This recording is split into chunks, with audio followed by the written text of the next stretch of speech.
Bom dia a todos, bom dia a todas, bom dia para você que nos assiste pela TV UFMA no Maranhão e pela Pop TV em Sobradinho e Porto Alegre. Sejam todos muito bem-vindos e bem-vindas ao nosso programa.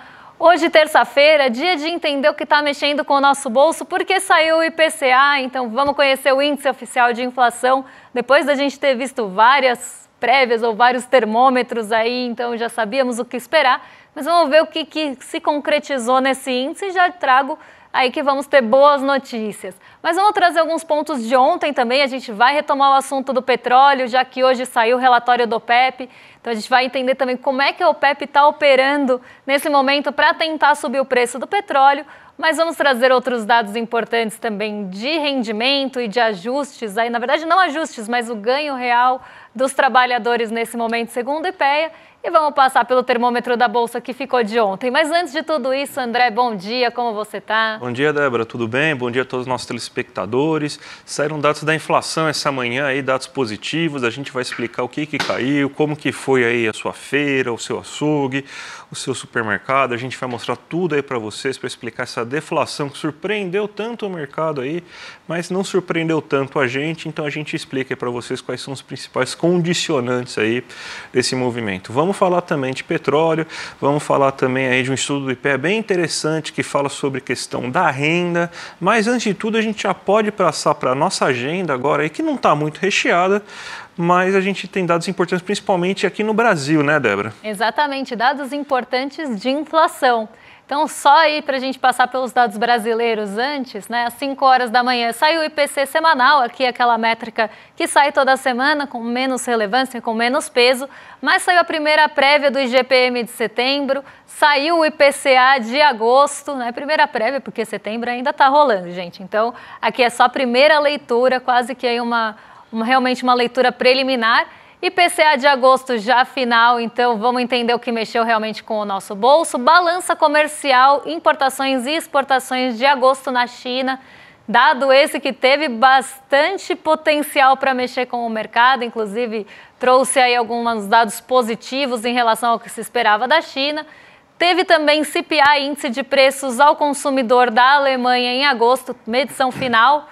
Hoje, às 10 horas da noite, tem o debate entre a Kamala Harris e o Donald Trump, então, mas evento que deve ficar bastante também no radar, até para ver como é que os candidatos vão se sair e como é que sai essa corrida eleitoral daqui para frente. Isso também tem muito potencial de mexer com os mercados, sobretudo nos Estados Unidos. O OPEP divulga hoje, durante o dia, o relatório mensal do petróleo. A ONU dá início à sua 79ª Assembleia Geral das Nações Unidas e ao longo do dia na Suíça também tem Fórum Público Anual da OMC. Então aqui, né, como falei, dados bastante voltados para a inflação hoje, então a partir de hoje a gente começa a ter essa divulgação das métricas de inflação em vários países e isso deve ficar bastante no radar, deve ficar bastante em foco. Hoje começou pelo Brasil e durante a semana a gente ainda tem índice de preços ao consumidor e ao produtor nos Estados Unidos, o que também deve ficar com um holofote enorme em cima. Mas por hoje, vamos aí falar bastante do IPCA por aqui. Vamos então agora começar nosso giro pelo mundo, né? Então aquela notícia que a gente sempre sugere para vocês aí, para vocês saberem o que já aconteceu, o que pode acontecer, o que vocês têm que ficar ligado, né? Mas a Ásia você tem uma divisão em meio a meio, né? Aquelas bolsas que dependem mais aí do Ocidente aí naquele marasmo, esperando ainda dados de inflação para saber o que vai acontecer aí com a taxa de juros semana que vem e os mercados que dependem mais da China animados aí com a balança comercial que surpreendeu todo mundo, né? Exatamente. Hoje saíram os dados, como eu falei, importações e exportações e a balança comercial como um todo chinesa, e os dados foram bem recebidos, eles acabaram surpreendendo positivamente. A gente tinha tido nos meses anteriores uma leitura um pouco mais mista dos dados chineses de balança comercial, então muitas vezes as exportações acabavam decepcionando, as importações surpreendendo, depois em outros meses isso acabou invertendo. Então dessa vez os dados da balança comercial surpreenderam de forma positiva. E olha que para um dado surpreender na China de forma positiva, ele precisa vir bem acima do esperado, porque se ele vem em linha com o esperado ou levemente abaixo, já começa ali todo um sentimento de cautela em relação à China. Então eu selecionei justamente por isso o Xangai Composto, porque o Xangai Composto hoje, nessa toada de parte das bolsas irem para o terreno negativo e parte das bolsas irem para o terreno positivo, então elas não operaram em bloco, elas seguiram um dia misto. Eu selecionei justamente o Xangai Composto por isso, porque ele subiu 0,28, respondendo a esses dados mais positivos de balança comercial chinesa. Então, tanto exportações como as importações acabaram tendo um patamar aí mais elevado do que se projetava. Em relação a outras bolsas que ficaram no terreno negativo, elas acabaram respondendo mais ao movimento de Nova York dos dias anteriores, as bolsas em Nova York elas estão tentando buscar algum fôlego mesmo para conseguir alcançar o terreno positivo e não estão tendo sucesso, então elas estão ficando ou próximas ali do 0 a 0 ou no terreno negativo. Inclusive, semana passada as bolsas nova-iorquinas foram bem para o terreno negativo, sexta-feira foi um dia muito ruim, então esse movimento ainda não está mitigado. E a gente tem justamente a espera pelos dados de inflação nos Estados Unidos e, como vocês viram na manchete do nosso site agora há pouco, a gente também tem a espera pelo debate presidencial, porque a corrida presidencial ela pode levar as expectativas para os Estados Unidos e para os mercados do país norte-americano para alguns lados. Então, dependendo de quem sair na frente da corrida eleitoral e começar a ter maior probabilidade de ganho, a visão que se tem da economia dos Estados Unidos e das políticas que os Estados Unidos vão tomar em relação à economia também vão mudar. Então, o debate está bem na centralidade. Tudo isso deixa os mercados em compasso de espera. Então, ninguém vai tomar uma posição muito ali direcional, como comprar muito ou vender muito, em um momento que não se tem muita certeza do que vai acontecer. Em momentos de incerteza, o mercado tende a ficar ou mais lateralizado ou mais pessimista. E é justamente isso que a gente está vendo nos Estados Unidos agora. E esses ventos acabam impactando a Ásia, até por essa ligação de alguns mercados realmente com o Ocidente, mas também porque elas operam na madrugada depois que já aconteceu o dia aqui. Na verdade, eles estão um dia à frente, mas muitas vezes eles estão respondendo ao movimento do dia anterior. Então, esses foram os pontos principais hoje na Ásia. Então, parte das bolsas puxadas aí pelo otimismo em relação à balança comercial chinesa, que diminuiu um pouquinho aquelas incertezas em relação ao ritmo da economia, e parte das bolsas reagindo ali a mais Estados Unidos, as incertezas em relação aos juros, em relação à corrida eleitoral. Então, as bolsas bem divididas lá na Ásia hoje. Mas vamos vir aqui para o Brasil falar de um assunto que interessa a todos, porque a gente vai falar de IPCA, vamos falar de inflação e vamos entender o que está mexendo com o bolso, né, André? Exatamente. A gente teve um bom resultado aí no mês de agosto, uma deflação de 0,02% aí na variação mensal. E a gente montou aqui um gráfico aqui para a gente começar a entender aí tudo o que aconteceu. Primeiro, assim, vamos falar de uma maneira mais geral. A gente teve 3 grupos aí que ajudam a explicar bastante o que aconteceu com a inflação. Primeiro, o grupo de alimentos, com uma queda de 0,44% no geral. Se a gente pegar só os alimentos em domicílio, a gente tem até aqui o dado aqui, 0,73% aí só na alimentação em domicílio, ou seja, aquilo que a gente compra para comer em casa. Compra no mercado, na feira, na açougue e tudo mais. Então, você teve uma queda bem expressiva desses alimentos. Você teve uma queda no grupo de habitação puxada pela energia elétrica e você não teve pressão dos combustíveis nessa vez, porque o grupo transporte, se a gente pegar no agregado, ele subiu 0, então ele não teve nem alta nem queda, puxado pelo preço da passagem aérea, principalmente, mas a gente teve esses 3 grupos aí ajudando bastante aí a controlar a inflação. A gente pega aqui alguns itens selecionados para a gente observar. Ó. Então, você tem arroz caindo 0,95, feijão 4,1. Aqui esses itens que são produzidos aqui perto dos grandes centros, que são produzidos aí de forma in natura, que eles são bem sensíveis aí a questões climáticas. Batata, tomate, cebola, cenoura caindo mais de 16, 17% aí nesse mês. A gente tem que as hortaliças também caíram. Frutas começaram a se elevar aí o preço aí nesse momento, leites e derivados caiu, energia elétrica caiu bastante, um dos principais focos aí de queda da inflação, a gasolina teve uma leve queda, o etanol teve uma leve baixa, o óleo diesel teve uma leve alta aqui. Problemas que surgiram em relação a isso.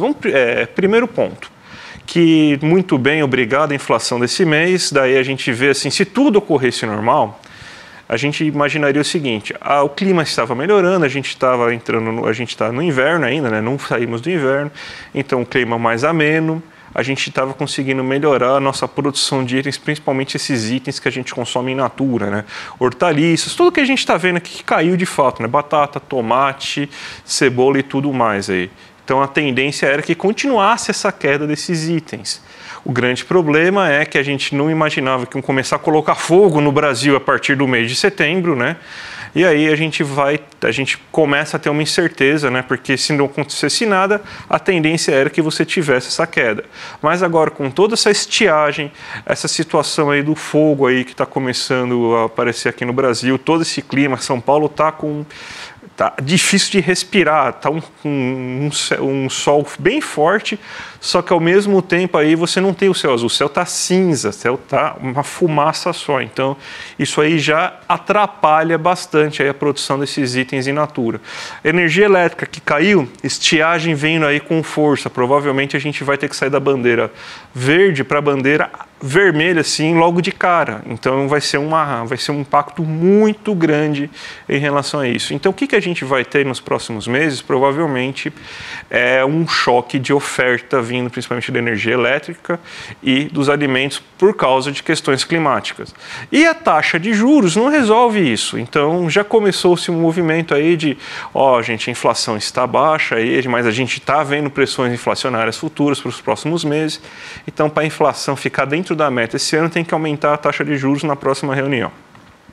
Primeiro que todo economista sempre falou que taxa de juros, a política monetária tem efeitos aí que começam a acontecer a partir de 6 a 9 meses aí depois da sua implementação. Então, se tiver um aumento de taxa de juros, vai demorar aí um certo tempo. É só para o ano que vem que vai ter esse efeito. Então, o primeiro ponto aí, se é para fazer a inflação chegar no centro da meta esse ano, esse aumento de taxa de juros aí não vai ter nenhum efeito. Segundo ponto, a gente vai ter que fazer, a gente não tem como controlar a inflação de alimentos e da energia elétrica, então a gente vai ter que controlar outros itens que continuam caros. Então, tem que aumentar a taxa de juros. Então, vamos traduzir o que significa isso? É o seguinte, não tem como a gente fazer baixar o preço do arroz, então a gente tem que baixar o preço do salão de beleza, a gente tem que baixar o preço do encanador, a gente tem que baixar o preço aí do barzinho, do cinema, do restaurante que você vai. E como a gente faz isso? Fazendo com que as pessoas consumam menos isso. Então, é basicamente o seguinte que eles estão falando, não dá para a gente baixar o preço do arroz, então a gente tem que aumentar o desemprego, reduzir a renda do trabalhador para controlar a inflação, ou seja, no lombo de quem que vai controlar a inflação? É no lombo do trabalhador. Então, quando ele aumenta essa taxa de juros, e aí é bom a gente ficar atento, porque eles falam termos muito técnicos, muito bonitos, né? Não, porque você está com problemas na inflação de serviços, os serviços estão caros, então a gente tem que arranjar mecanismos para controlar a inflação. Não, o que ele quer é aumentar desemprego, reduzir renda, para fazer com que a inflação de demanda seja reduzido, ou seja, já que ele não consegue controlar o preço do arroz e do feijão, ele vai lá, ele vai tirar o emprego das pessoas, alguns sacrifícios serão necessários. Então essa aí é vamos dizer assim, a tradução sobre o que vai comer, na narrativa que está sendo construída já desde essa manhã, que mesmo com a inflação baixa, com essa deflação, perdão gente, mesmo com essa deflação, ainda vai ser necessário aumentar a taxa de juros, porque as pressões inflacionárias vão vir forte no futuro. Então, só para ligar a tecla, só para vocês ficarem bem atentos aí com esse novo discurso aí que vocês vão ver hoje nos canais aí de TV a cabo aí com economistas liberais, na rádio com os economistas liberais, ou seja, em 90% dos lugares, porque economista heterodoxo e progressista vocês só vão ver aqui nesse programa mesmo.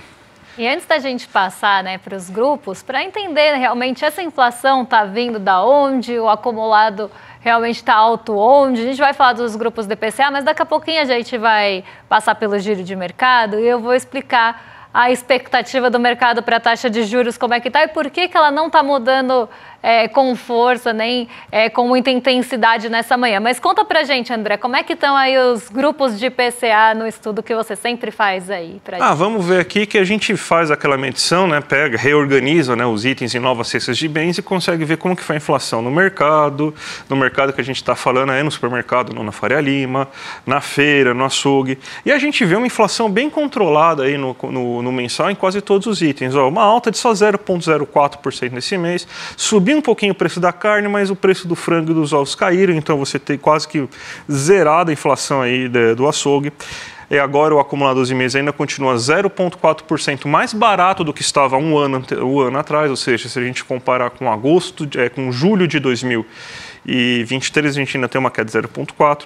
A feira está caindo bastante, né? Então a feira é o grande destaque, a feira está caindo quase 4,9%, aí, uma queda bem expressiva. Esse acumulado em 12 meses aí é bem importante a gente ver. Está alto ainda, 13,46%, deve aumentar para o próximo mês, porque não vamos passar impune sobre o que a gente está fazendo com o clima, então a feira deve ser a que mais vai sofrer a partir do próximo mês. Esse acumulado em 12 meses chegou a 27%, 28%. Então, olha como caiu o acumulado em 12 meses aí. Só que esse ano está sendo marcado por crises climáticas aí, então o preço desses alimentos são os que mais sofrem. Então, a gente ainda tem um valor alto. O mercado, ou seja, se a gente pegar a feira, o açougue, os produtos de limpeza, os itens de bazar, os alimentos industrializados e tudo mais, você tem uma queda de 0,6%. Então, no acumulado em 12 meses, a alta de 3%, ou seja, ainda abaixo do que a gente tem na inflação em 12 meses, que é 4,24% agora. Os boletos quase ficou estagnado, 0,02%, mas ainda está acima do que é acumulado em 12 meses, porque a gente sabe que geralmente os reajustes vêm um pouco acima da inflação. Eles adoram essa época de reajuste, né? Todo mundo tem o seu streaming preferido, a sua conta de telefone, e o reajuste geralmente ocorre um pouquinho acima da inflação, né? Então, você tem esses 4,93%. E aqui que está a grande questão, o lazer, que subiu 0,24%, então uma alta bem maior do que os demais itens, mas aí é o que eu falo que é a inflação saudável, é a renda do setor aí de serviços, é a renda do garçom, é a renda do dono do bar, é a renda do dono do restaurante, é a renda do tatuador, do cabeleireiro, da manicure, de todo mundo que está nessa área, que subiu 0,24%, está no acumulado em 12 meses, em 4,25%, basicamente igual que a gente tem inflação. Então o que eles vão fazer? Eles vão atacar aqui. Não tem como mexer no açougue, não tem como mexer na feira. Então, vão atacar aqui. E nem nos boletos, porque os boletos são regulados aí por outras regras aí de reajustes via contratos. Então, eles vão atacar aqui. Então, é isso que vai acontecer. Vai aumentar a taxa de Selic para reduzir a renda aí das pessoas que trabalham nesse setor. Então, já fiquem avisados aí que vai ser no lombo de vocês que vai vir esse controle inflacionário aí. Como sempre, né? Sempre na parte mais fraca da corda, né? E se a gente tem uma coisa que é feita por pesos e medidas, como é a inflação, então cada um com seus pesos e aí cada um com a sua contribuição para o percentual inflacionário, então cada um dos grupos da inflação tem a sua contribuição em pontos percentuais para formar o índice geral. Se você baixa um ali por meio dos juros na marra, na média, todo mundo cai, claro, com suas devidas proporções. Mas o que vai continuar afetando o seu bolso não vai estar sendo resolvido, porque a feira ela vai continuar com uma alta e não vai ter sensibilidade nenhuma a uma Selic mais elevada. Então, vai continuar penalizando o bolso do trabalhador brasileiro, que tem maior sensibilidade, sim, aos preços de itens de alimentação. A cesta básica a gente sabe que pesa mais em menores rendas, então o trabalhador brasileiro vai continuar tendo essa questão afetando a sua renda, porque parte indo ali para comprar alimentos e, enfim, porque a inflação ainda está elevada, bem acima da média geral e bem acima, inclusive, dos outros grupos ou outras categorias, e isso não vai mudar, porque ao subir Selic não vai resolver o problema aí de secas, não vai resolver problemas de queimada e nem de lugares que tiveram chuvas excessivas ao longo do ano. Então, vai continuar tendo a penalidade ali para quem tem a maior peso da cesta básica na renda, né? E ainda assim vai estrangular o lado urbano da economia, principalmente o setor de serviços, que normalmente são pessoas que têm também maior dependência da renda e maior dependência, inclusive, dos seus ganhos em relação ao consumo de serviços. Porque é o que o André falou, a gente está falando de cabeleireiro, a gente está falando de manicure, a gente está falando realmente de prestadores de serviços. Então aqui a gente estrangula um lado O problema continua, mas na média baixa, e ainda assim a gente vai diminuir ali, ou estrangular, ou esmagar a economia urbana, e isso pode trazer um efeito em cascata. Então aí, muito explicativo por que estoura sempre para o lado do trabalhador e para o lado mais fraco. Vamos ver agora, Débora, você montou uns gráficos bem interessantes aí para falar da questão aí do rendimento do trabalhador, né? Porque esse estudo saiu no IPEA, né? E está mostrando aí que o trabalhador teve uma melhora na renda média aí no segundo trimestre de 2024. Então, você pode explicar para a gente aí o que está acontecendo? Bom, aqui a gente está falando de variação interanual, tá? Então, variação entre anos. Então, estamos comparando o segundo trimestre de 2024 com o segundo trimestre de 2023. E aqui eu queria chamar a atenção para um ponto que é justamente o que a gente estava falando e que vem muito em linha com outros assuntos que normalmente a gente aborda aqui. Aqui a gente tem o percentual, né, de variação da renda média recebida habitualmente, porque tem diferenças ali nessas nomenclaturas, então só para a gente ficar na mesma página, por todos esses setores. E quanto teve de variação entre os anos. Então, no caso da construção, a renda diminuiu em relação ao outro trimestre de 2023, né, ao segundo trimestre de 2023, caiu 1%. A agricultura teve uma alta, e aqui a gente está falando de ganhos reais, tá? Então já descontados a inflação, de 0,5% entre os anos. Os serviços, 2,1%. A indústria, 8%. E a média do Brasil foi 5,8%. E aqui é o ponto que eu queria chamar a atenção. A indústria, normalmente, é o setor que tem a maior organização e a maior, realmente, organização trabalhista mesmo, é mais organizada em sindicatos. Isso a gente também vê naqueles reajustes que são divulgados pelo Diese. Normalmente a indústria é o setor que tem maior sucesso nas renegociações trabalhistas e isso não vem à toa, né? E também são ali trabalhadores normalmente, né, na indústria, dependendo ali do setor industrial, com maior especificação, então especialização. Então, normalmente a indústria consegue ter esses reajustes não só acima, né, o maior sucesso, mas também a maior variação de renda média. Uma coisa não está desligada da outra, é o que eu sempre falo. Agora, olha os serviços, né? Os serviços, o setor de serviços não é tão organizado quanto uma indústria. E aqui justamente é o que a gente estava falando da renda das pessoas que têm mais dependência da prestação do seu próprio serviço. Então, a renda depende muito dos serviços que ela presta, a quantidade de serviços, o quanto ela consegue cobrar, se as pessoas conseguem pagar o que ela está cobrando. E aqui os serviços não tiveram uma alta tão grande, ficou inclusive abaixo da média nacional, de 5,8%. E um setor mais desorganizado também. A agricultura, que eu acho que é o terceiro ponto que eu queria chamar a atenção. A agricultura, todo mundo fala, o agro é pop, o agro é tech, o agro é tudo, né? Nas propagandas que a gente vê por aí. Mas a agricultura e o setor do agronegócio como um todo, ele é super concentrador de renda. Ele é um setor que não distribui a renda, que não tem capilaridade na renda. Então, a agricultura também tem essa questão de não ter ali uma variação de renda entre os anos de uma forma tão expressiva. E por mais que a agricultura, esse ano a gente está com vários problemas ligados ao agronegócio, inclusive às safras, mas se a gente tem mesmo que o setor do agro cresça, isso tem pouca capilaridade, isso chega pouco ali aos trabalhadores. Normalmente o agro é super concentrador de renda, além de todos os problemas. Aqui a gente não está falando de degradação do meio ambiente, a gente não está falando de todas as questões ligadas a massacres de povos quilombolas, indígenas, ribeirinhos, qualquer pessoa que eles consigam expulsar ali da terra para tentar ganhar. A gente não está falando de nada disso, a gente está falando de capilaridade de renda. E aí é isso, mesmo que o setor cresça, o quanto disso chega realmente ao trabalhador, o quanto isso tem capilaridade. Então aqui a gente vê que o agro realmente não tem, e isso é uma coisa normalmente recorrente.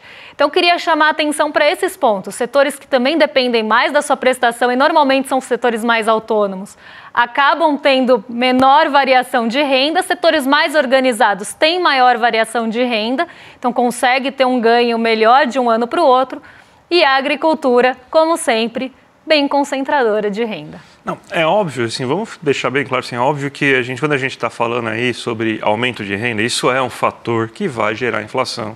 Por isso que a gente tem que separar muito bem as coisas. Existem fatores que geram inflação que não tem jeito, a gente está crescendo, a gente está com um monte de gargalo de produção, não tem como a gente crescer sem um mínimo de inflação. Você aumenta os custos da indústria em 8%, do serviço em 2,1%, eles vão repassar isso levemente aos preços. A questão eles não estão repassando tudo isso para os preços. Os bens industriais não estão acelerando tanto quanto a gente estava vendo antes. O serviço, a gente acabou de ver aqui, né?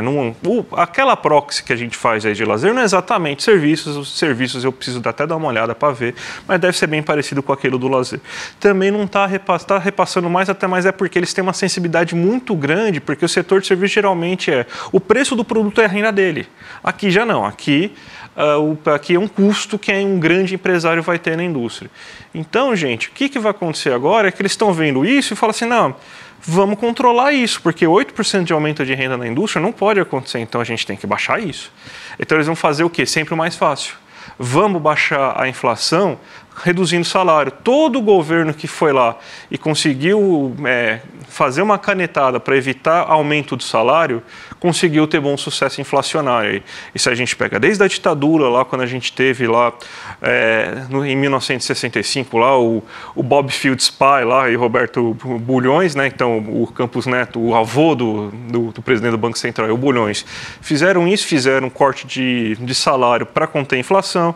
A gente pega isso, por exemplo, no governo Temer, que para você controlar a inflação, deixou o preço de gás, deixou o preço de energia elétrica explodir mais, não tinha mais demanda, então acabou com o salário, então daí também dá certo. Então, gente, é uma questão de escolha, é sempre no lombo do trabalhador, porque é mais fácil e é mais rápido, né? Então, você fazer uma mudança na inflação, tentando tratar os choques de oferta, tentando melhorar as condições de oferta, eles não vão fazer isso, eles vão fazer geralmente no que é mais rápido e o que os empresários mais gostam, que é no lombo do trabalhador.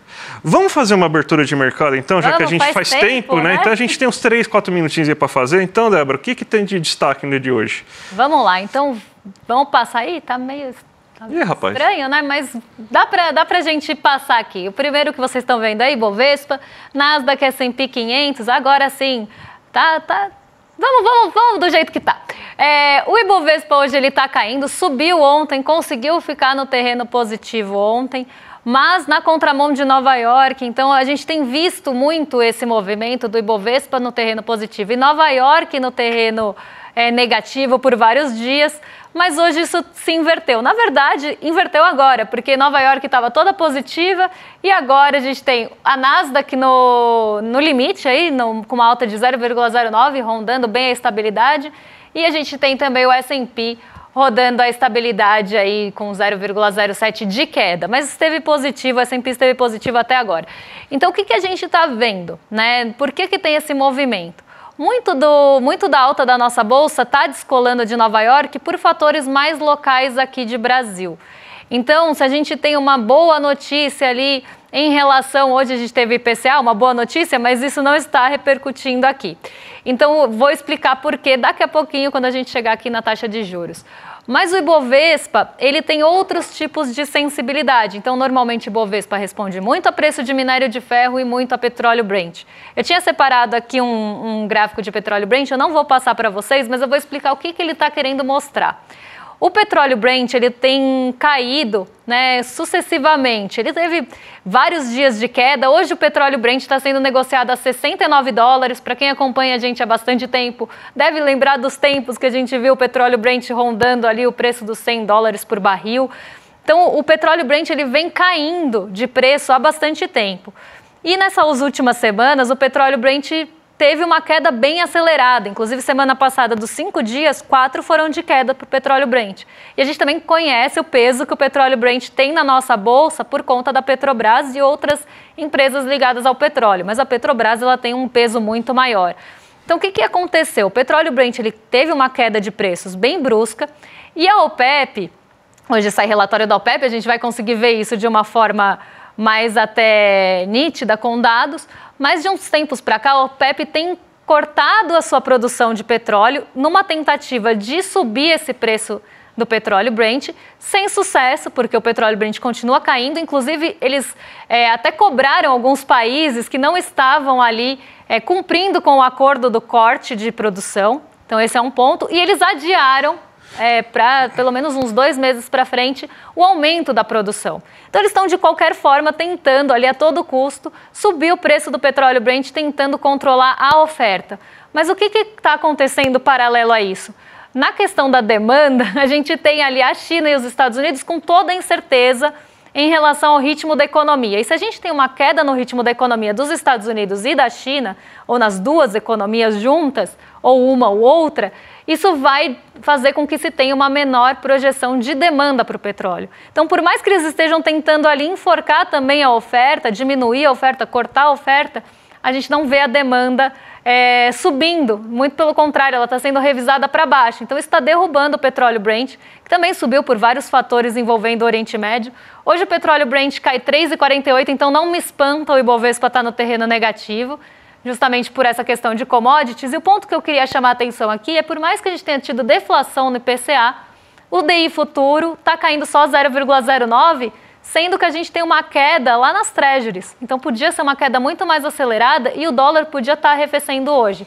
Não está muito por conta das commodities aqui o dólar, mas o DI futuro, que eu queria chegar, e esse é o último ponto do giro que eu vou passar, é justamente esse que a gente estava falando. Por mais que a gente tenha tido deflação hoje e os preços ali arrefecendo em vários pontos, o mercado continua pressionando para uma Selic mais alta. Então, não mudou o fato de que querem uma Selic terminal mais alta, justamente pelo que a gente estava falando agora. Já estão prevendo que vai vir inflação por conta das secas, embora a Selic não tenha poder sobre isso. Já estão falando que o preço dos serviços e dos salários, enfim, estão pressionando muito a economia. Então, como se a gente tivesse uma demanda muito pungente ou muito ali reforçada. Então, já estão querendo estrangular isso. Então, mesmo que a gente tenha deflação hoje, o DI futuro quase não se mexeu. E era nesse ponto que eu queria chegar. Né? A gente continua tendo essa pressão no DI futuro e muito disso vem pelo câmbio também. A gente não pode esquecer que câmbio sim pode pressionar a inflação e se você tem ali um câmbio mais elevado, eles vão tentar jogar a culpa na alta da Selic e também no câmbio. Então, uma coisa também não está desvinculada da outra hoje. E era justamente isso que eu queria abordar com vocês. Débora, no dia 19/9, aqui na próxima quinta-feira, a gente tem essa nova série documental que vai ter a estreia dela aí do primeiro episódio aí, que é Bets, apostas online aí. Às 8 horas da noite aí a gente está mostrando aí tudo o que acontece no mundo das apostas, como que eles operam, como que eles levam famílias e pessoas a ruínas.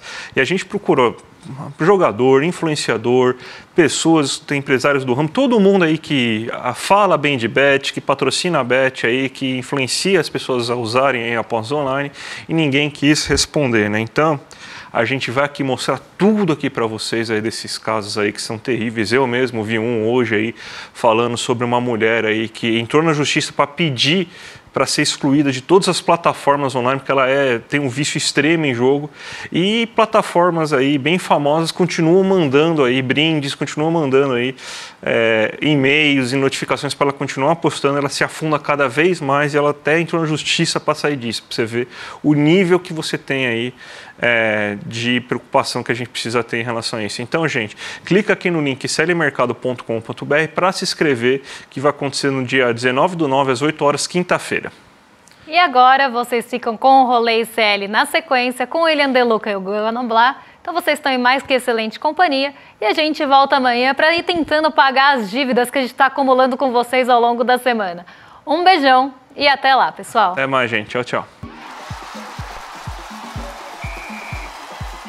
Pois é, não sou muito craque de bola não, mas eu tenho certeza que depois de você assistir eu mexendo com a bola aqui, o algoritmo da sua rede social vai te entregar uma propaganda de bet. Elas tomaram conta de tudo, dos canais de televisão, das redes sociais e também tomaram conta da vida das pessoas mais pobres do Brasil.